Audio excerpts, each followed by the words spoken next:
வாழ்க்கையில் பலர் பெரிய கனவுகளை காண்கிறார்கள். ஆனால் அந்த கனவுகளை தொடங்குவதற்கே தயங்குகிறார்கள். பணம் இல்லை, அனுபவம் இல்லை, ஆதரவு இல்லை என்ற எண்ணங்கள் அவர்களை தடுக்கின்றன.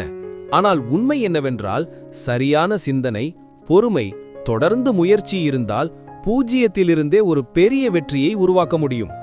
இப்போது அதற்கான இன்னொரு ஊக்கமளிக்கும் கதையை கேளுங்கள். ஒரு சிறிய நகரத்தில் அருண் என்ற இளைஞன் வாழ்ந்து வந்தான்.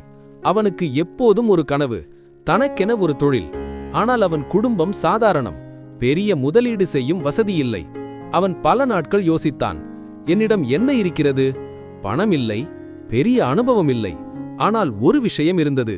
அவனுக்கு மக்கள் பிரச்சனைகளை கவனிக்கும் பழக்கம் இருந்தது. ஒரு நாள் அவன் சந்தையில் சுற்றி நடந்து கொண்டிருந்தான். அங்கே அவன் ஒரு விஷயத்தை கவனித்தான்.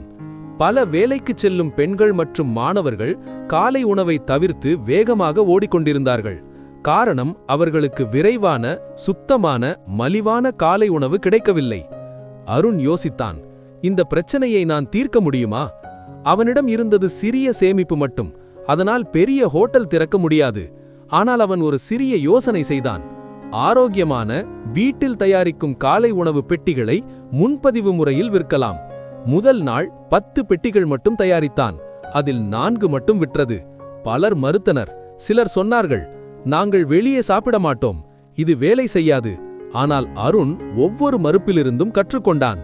அவன் வாடிக்கையாளர்களிடம் நேராக கேட்டான், உங்களுக்கு என்ன வேண்டும்?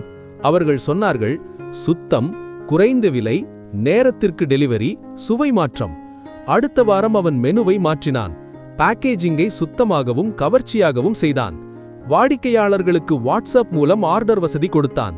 மெல்ல மெல்ல 10 பெட்டிகள் 25 ஆனது, 25 40 ஆனது. 3 மாதங்களில் அவன் தினமும் 200 காலை உணவு பெட்டிகளை வழங்க ஆரம்பித்தான். அவன் ஒரு முக்கியமான விஷயத்தை புரிந்து கொண்டான். வெற்றி என்பது பெரிய முதலீட்டில் இல்லை, சரியான பிரச்சனையை தீர்ப்பதில்தான் உள்ளது. பிறகு அவன் தனியாக எல்லாவற்றையும் செய்ய முடியவில்லை. அதனால் வேலை தேடும் 2 பெண்களை கூட்டாளிகளாக இணைத்தான். அவர்களுக்கும் லாபத்தில் பங்கு கொடுத்தான். இப்போது அது ஒரு சிறிய உணவு நிறுவனமாக வளர்ந்தது.